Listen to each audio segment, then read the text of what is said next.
Let's take a look at Earth's atmosphere in detail. We know that the bulk of the gases in our environment is going to be nitrogen and oxygen, specifically N2, diatomic nitrogen. And it composes about 80% of our atmosphere is just this nitrogen gas. Only remaining roughly 21% is that oxygen that's really important for us to survive.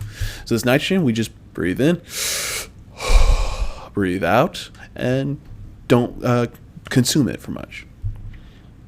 The remaining of our atmosphere is roughly 1% argon, and there's a fraction of 0.05%, and that breaks down to other chemicals: CO2, neon, helium, CH4, also known as methane, and hydrogen or krypton.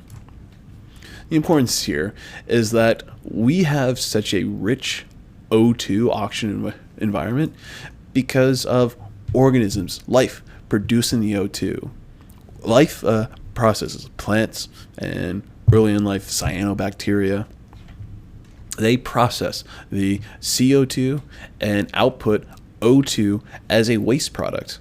It flooded our atmosphere with O2 and allows what we breathe now, what we just have adapted to breathe. Now, the oxygen in our air creates a nice ozone layer, specifically O3 is that ozone. In the picture here, you're looking at what are called polar stratospheric clouds. And in those clouds is where ozone is being destroyed. UV rays are bouncing off of O2, breaking things apart. And what the UV does is take an O2 molecule. Here's our O2 molecule.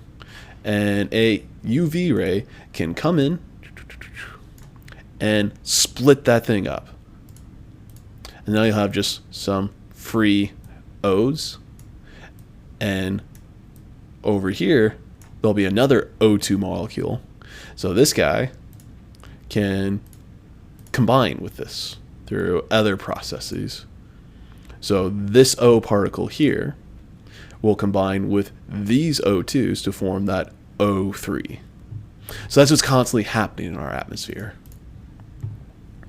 And an important thing is that this creates an ozone layer in our atmosphere that's constantly blocking ultraviolet radiation. Those O2 molecules being separated, forming ozone, is protecting us, life down here on the surface, from that harmful ultraviolet radiation. Here we're looking at the layers of Earth's atmosphere, and we'll start at the figure to the right? So what we're looking at here in this right figure is the pressure of the atmosphere versus the altitude, how high you're going. So for us, we're going to live about 1 bar's worth of pressure. That's just the pressure of the air around you right now. Anything of pressure, swim to the bottom of a pool, and you feel that pull pressure squeezing, compressing you, right? When you go up, when you go higher, the pressure gets lower.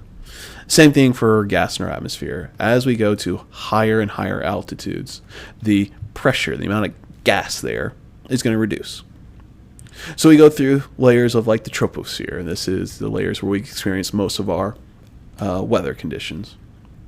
Get to about 10 kilometers, and you'll get just above the troposphere. We'll have the special case of the tropopods that we'll define in a later slide. And in this area, you're going to find where your commercial jets are flying. These 12 to upwards of 20 kilometers. That's the highest crafts. The highest thing humans ever flown would be this balloon flight, which is about 41 kilometers. And this all is taking place in what's called the stratosphere. So we'll shift from pressure to temperature now. Right? On the surface of the Earth, we're floating a nice comfortable 280, 290 Kelvin. Right? And that corresponds to the nice warm days that you're feeling right now. As we go up into the atmosphere, the temperature is going to go down.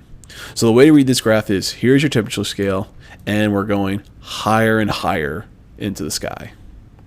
So as you start to get above the clouds, start to go into the stratosphere, you're seeing how the temperature is going down, down, down. It's getting cooler the higher up you get. Then, when you reach that tropopause, there's this inflection point. Something about the temperature starts to shift. It actually starts to get warmer as you go higher and higher up. Then we'll go through the mesosphere, where that temperature starts decreasing. And after that, you'll reach the thermosphere, where as you get higher, the temperatures just get hotter and hotter. With these temperatures, at this altitude, you're looking at temperatures in the 500, 600 Kelvin range, enough to boil water, melt metals. Now, we'll get to some odd conundrums related to that later. But to put ourselves back in perspective, at 150 kilometers, right, and around the 80 or 90 kilometers will be our thermosphere. The International Space Station is orbiting at like 400 kilometers. So our atmosphere extends very far beyond just the surface of the planet. So let's start to look at that weird conundrum. Why is it that the temperature just keeps rising? Shouldn't it get colder the higher you get? So go ahead and pause. Think about this. Think about why, once we get into the thermosphere, why the temperatures just keep going up. All right, come on back, and I'll tell you, solar radiation. Yes, we think about convection, hot air rising, but as you get higher and higher up, pressure is going to distribute where that hot object is. Less density, you'll have a less dense region of space. There's less pressure. These temperatures, these molecules can distribute, and so the temperature will go down. All right, temperature is not inversely related to pressure. It's the opposite. Now, the greenhouse effects, that's in the stratosphere region, maybe the mesosphere region of the Earth. Once you're getting up towards the thermosphere, you have to have something else, and that explanation is called the solar radiation. What's happening is that way out here, these particles are getting energized by random solar rays. They have just a lot of this kinetic energy, and that's what matters. Temperature is a measure of the kinetic energy of a particle. Up here in the thermosphere, there's not a lot of gas. It's not as dense as it is compared to on the surface of the planet. So these things can have a lot of kinetic energy whipping them around. So you'll have gas molecules that are flying around at extreme speeds. They're going to have a high temperature. Now, don't be under the impression that means that, hey, if you just climb high enough, you'll be safe, you'll be nice and warm. Because here's the weird conundrum, seeming conundrum. When you're out here in space, there's not a lot of material around. There's not a lot of density. There's not as much gas. So while the gases that are there are flying around, zipping around at high speeds, there's not enough. In order for you to feel warm, here, let's go ahead and pull up a little drawing. Let's make a stick figure person. All right. So for you to feel warm, you need particles, right? Constantly bouncing off of you, right? When the gas hits you, it transfers some kinetic energy and you feel warm. Well, when you go into space, right? When you're in space, now, sure, they're whipping around very rapidly, but there's just not as much gas. They'll come in super rapidly, shoot right across, but you're not getting as many collisions. You're not being hit as frequently.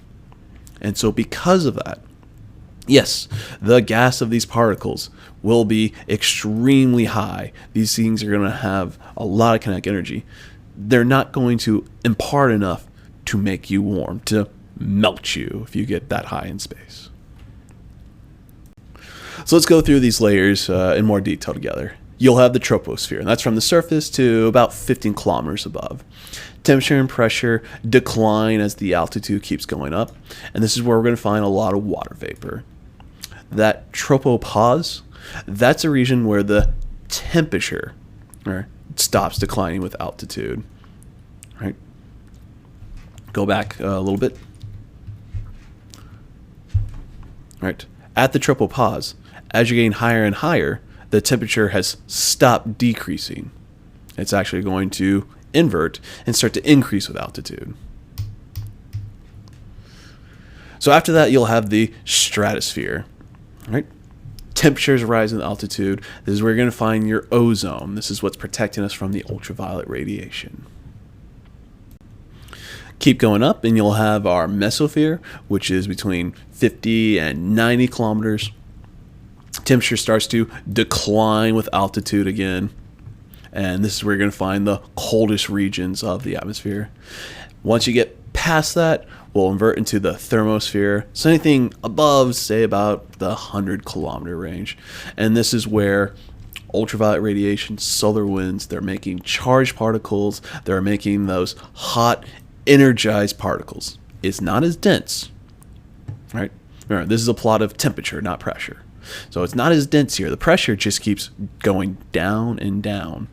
But the potential thermal energy, the temperature of these things, is going up because of things like the solar wind. Throughout this whole region of space of the atmosphere is what we'd call the ionosphere. And that stretches across all of these. If you go to one of the last slides in this section, you'll have a picture depicting where the ionosphere is. And it spreads across the mesosphere, thermosphere, up into a higher layer called the exosphere, which we'll formally define when we talk about some of the other atmospheres. It's just those upper limits. For Earth, thermosphere is going to be the limit of what we care about to discuss in these sections. Related to the upper layers of our atmosphere is what's called the magnetosphere. And this is an extension of the magnetic field of Earth. So if you want to picture Earth as a barred magnet, you'll have your North Pole, South Pole creating these fields this way. But because of the solar wind, the solar radiation, you'll create this magnetopause, just this extension. Basically, what that means is that charged particles, that's what the solar wind is, a bunch of charged ionized particles flying through space. They're interacting with these magnetic field lines. And a property is that if a charged particle, a moving charged particle, crosses a magnetic field line or interacts with magnetic fields, it must bend. Its path is deflected. So the magnetosphere takes this wide range of charged particles and starts deflecting them across the Earth. Some go away, some will come in and get trapped. So let's cut over to our little demonstration to see charged particles deflecting in response to a magnetic field. Alright, so in this setup I have a bunch of wires hooked up to a power supply, and when I flip the switch, nothing really happens. We're seeing a bunch of current flow through the wire, but there's no motion in the wire. So now I'll introduce a magnetic field. And I have big old horseshoe magnets, North and South Pole. So let's get that sign up here. And I'll take the same coil and just place it inside. Now our claims are that if there is a moving charge, right, charge going through the wires around this loop, moving charge inside a magnetic field feels a force. So let's send this flying. Right? Do that again. Right? Let the current flow. And because of the presence of the magnetic field and that moving charge, there's a force on those charges that deflects the path. Some of those charged particles from the solar wind will get trapped in our magnetosphere and interact with our atmosphere. If enough of them leak through, ionize the gas in our atmosphere, we'll get these beautiful auroras in the night sky.